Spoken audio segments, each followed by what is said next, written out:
Hello everyone out there, this is Jed Schlackman, and for this video I want to give a little bit of background about the musical name that I given for my musical performances, the name Jedi Shaman.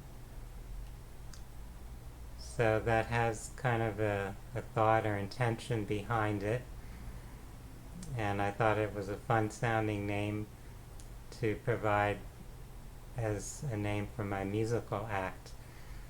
So I've called myself Jedi Shaman in that context.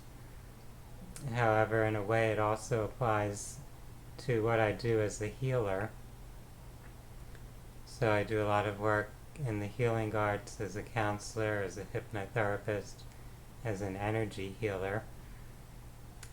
And the idea of Jedi Shaman combines the concept of a Jedi who's kind of like a spiritual master or spiritual adept, and a shaman who is kind of both a healer and a spiritual teacher for an indigenous community. So looking at different societies here on our planet, there are many that have someone who plays the role of a shaman or medicine man or woman, a person who carries the knowledge and traditions of healing practices, and that would include healing with nature, with herbs and things of that sort, with food, with the elements, and also healing on a spiritual and energetic level using different forms of meditation, of journeying into deeper layers of consciousness, working with dreams, with hypnosis, different altered states of consciousness, and in some cultures that includes the use of psychedelic plant medicines to guide people into those other states of consciousness. So all of that is forms of healing work that shamans would do. And that's part of the history, part of the past, you could say, coming into the present as well here on this planet. And then combining that with the concept of a space age civilization, which is what the Jedi exist in the Star Wars films, in the Star Wars saga. So the Jedi are those who are masters of the Force. The Force is really the life force, or the spiritual essence.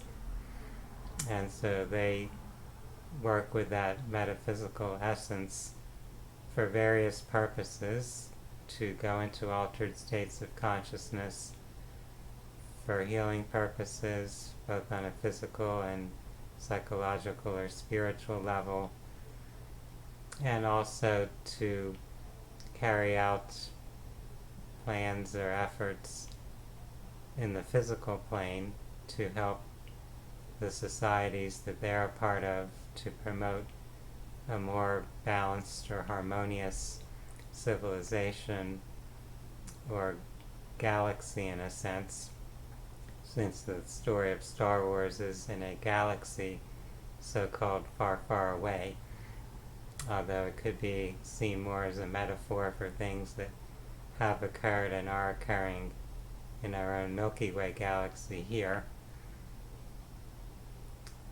So that's where the idea of Jedi Shaman really comes from.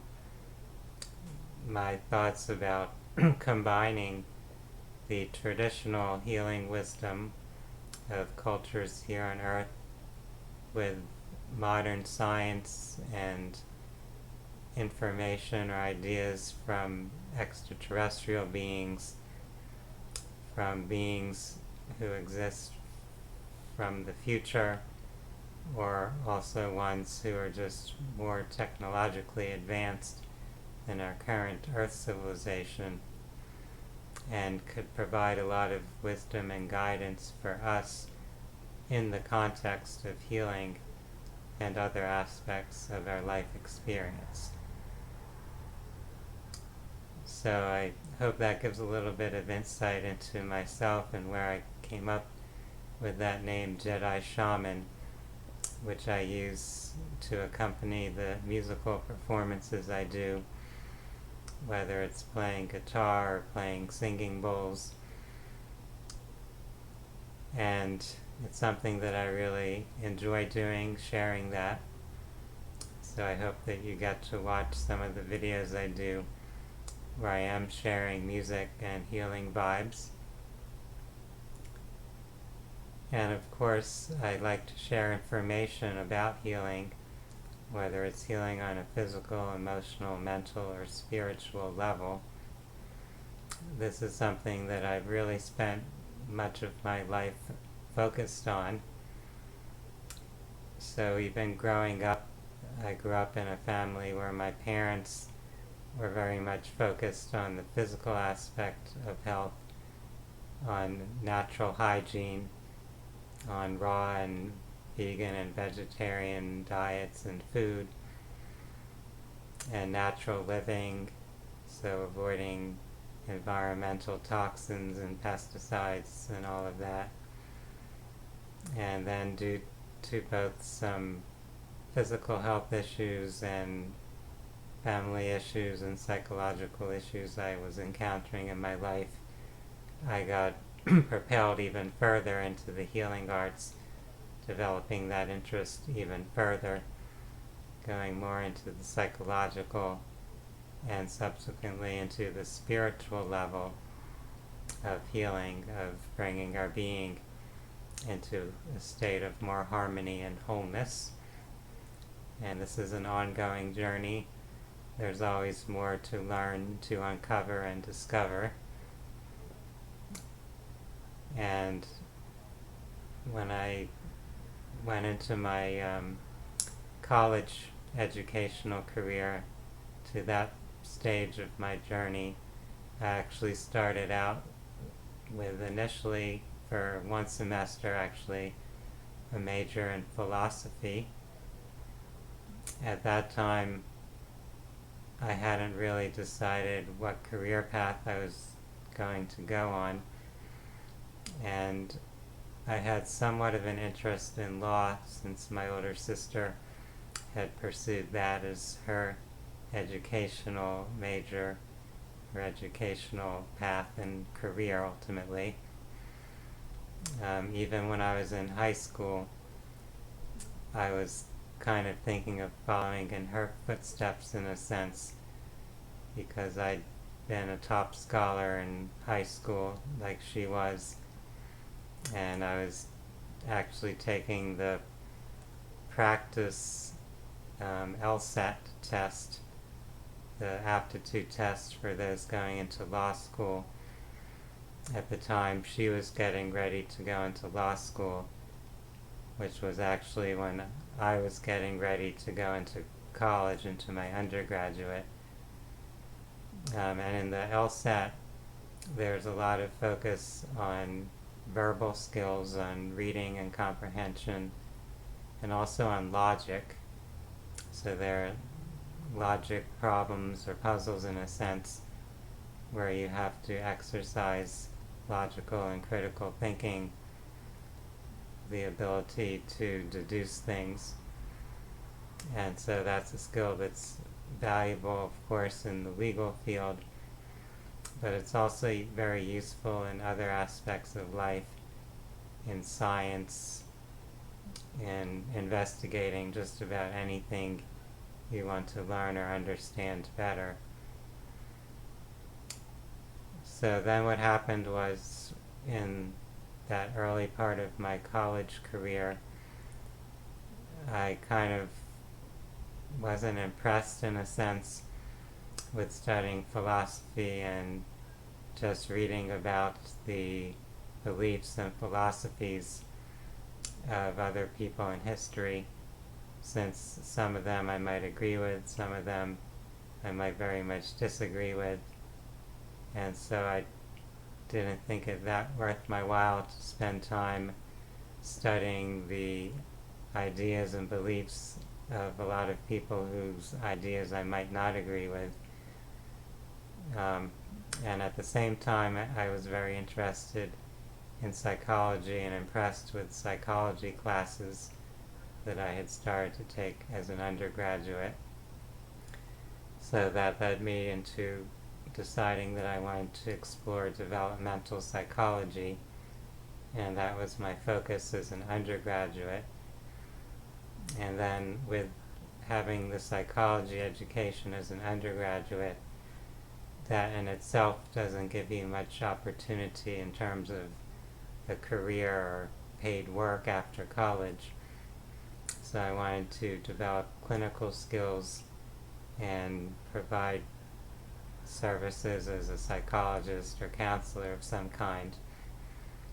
So at that point I was looking into different graduate psychology programs, and I ended up going into a master's level counseling psychology program, and from there it led me toward becoming a licensed mental health counselor and starting a career working with children and adolescents, which had been my initial interest with developmental psychology. And at that time I also got propelled into my own spiritual path or exploration, so looking into some deeper questions of life and exploring spiritual paths and traditions and learning about actual practical exercises and methods of healing, things like meditation and hypnotherapy, regression, Reiki and energy healing, learning about altered states of consciousness and out-of-body projection and near-death experiences, and all those very interesting and intriguing topics that expand our view and perspective of life and reality. So those paths kind of converged, my path as a therapist, as a counselor, and the path of exploring the realm of holistic and spiritual healing. And that's what has brought me into this role, you could say, as a holistic healer, as someone who looks into all these different layers of reality, physical, emotional, mental, and spiritual, and trying to bring all those pieces of the puzzle together in a sense to foster health and wellness. I appreciate each of you for taking your time to hear what I have to share, to explore these topics. And if you're interested, you can watch some other videos where I discuss these subjects. I also share a lot of resources on my webpage. That's phinsights.com, phinsights.com. You can also learn some more about myself and about the healing arts that I'm involved with in the books I've published. So on that website you'll see some information about the books. The first one being Consciousness, Creation, and Existence, A Guide to the Grand Adventure, which focuses a lot on basic metaphysical principles, on what you might call spiritual laws. So for now I want to wish everyone a really wonderful day. Namaste.